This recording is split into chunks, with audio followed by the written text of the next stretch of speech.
আসসালামু আলাইকুম। আমি ডক্টর নুসরাত সুলতানা বলছি। আমি কর্মরত আছি বাংলাদেশ মেডিকেল ইউনিভার্সিটিতে এন্ডোক্রিনোলজি বিভাগে সহযোগী অধ্যাপক হিসাবে। পাশাপাশি আমি নিয়মিত চেম্বার করছি ইয়র্ক হাসপাতাল বনানীতে। আমি একজন হরমোন বিশেষজ্ঞ। তাহলে একটু জেনে নিই হরমোন রোগ আসলে কী। আমাদের অতি পরিচিত ডায়াবেটিস হরমোনের রোগ, কিন্তু পাশাপাশি আছে থাইরয়েড।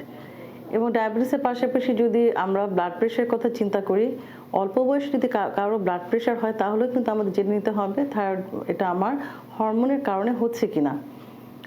আরও আছে আমাদের অতিরিক্ত মোটা হয়ে যাওয়া বা চিকন হয়ে যাওয়া, এবং বাচ্চাদের ক্ষেত্রে সঠিক বৃদ্ধি হচ্ছে না, লম্বা হচ্ছে না, বয়ঃসন্ধি সঠিক সময়ে আসছে না, অথবা বয়সের আগেই চলে আসছে। এগুলো কিন্তু হরমোনের কারণেই হয়।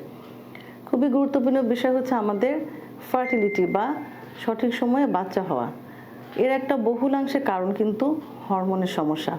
মেয়েদের অবাঞ্ছিত লোম এবং ছেলেদের ক্ষেত্রে অনেক সময় দেখা যায় ব্রেস্ট ডেভেলপমেন্ট হয়, তা কিন্তু হরমোনের কারণেই। আরও অনেক ধরনের হরমোন রোগ আছে। আপনারা যদি হরমোনের ভালো মানের সেবা পেতে চান, আপনারা ইয়র্ক হাসপাতালে যোগাযোগ করতে পারেন। ধন্যবাদ সবাইকে।